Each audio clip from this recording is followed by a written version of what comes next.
MCSR हा पूर्वी मंडळाला लागूच होता, पण MCSR लागू करताना या अधिनियमाच्या अंतर्गत बोर्डामध्ये बढती बदली निकष स्थापन करण्यात आलेले होते।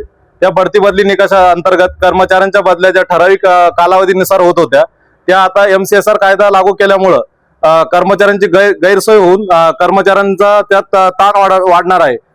जेणेकरून की पहिले या बदल्या मंडळात जेव्हा बढती बदली निकष लागू होते तेव्हा मंडळाची कोणतीही गैरसोय होत नव्हती, पण आता आलेले IAS अधिकारी यांचं असं म्हणणं आहे की मंडळातील कर्मचाऱ्यांच्या सोयीसाठी हा MCSR कायदा लागू करण्यात आलेला आहे।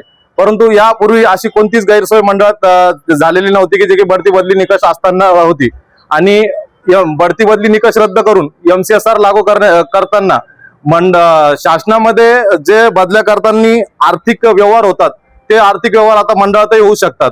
यापूर्वी कोणतीही बढती बदली निकष एखाद्या कर्मचाऱ्याचा कार्यकाळ 2 वर्ष पूर्ण झाल्यानंतर कर्मचाऱ्यांना विनंती अर्ज केल्यानंतर त्याची बदली सहजासहजी होत होती, कोणत्याही आर्थिक व्यवहार करण्याची गरज पडत नव्हती, पण यातून असे दुष्परिणाम होऊ शकतात।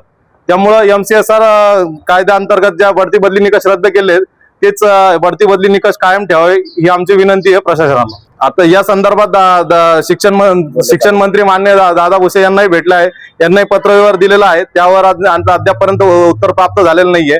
तसंच हा कायदा रद्द करण्यासाठी आमचा आंदोलनाचा 6वा दिवस आहे, परंतु अद्यापपर्यंत प्रशासनाने याची कोणतीच दखल घेतलेली नाहीये। आणि बाकी राज्यामध्ये अनेक कर्मचाऱ्यांचे संप चालू होते, पण त्या संपामध्ये चर्चा करताना मंत्रालयाच्या मुख्य सचिवांनी चर्चा केली, परंतु राज्य मंडळाचे अध्यक्ष कुलकर्णी साहेब अद्यापपर्यंत कर्मचाऱ्यांशी आणि कृती समितीसोबत चर्चा करण्यास अद्यापही तयार नाहीयेत, जेणेकरून याचा परिणाम 10वी आणि 12वीच्या निकालावर होऊ शकतो आणि विद्यार्थ्याचं नुकसान होईल, आणि यासाठी संपूर्ण जबाबदारी राज्य मंडळाची असेल। उद्यापासून आमचं जे आहे तर पूर्णपणे काम बंद आंदोलन असणार आहे, कोणताही कर्मचारी उद्यापासून काम करणार नाहीये।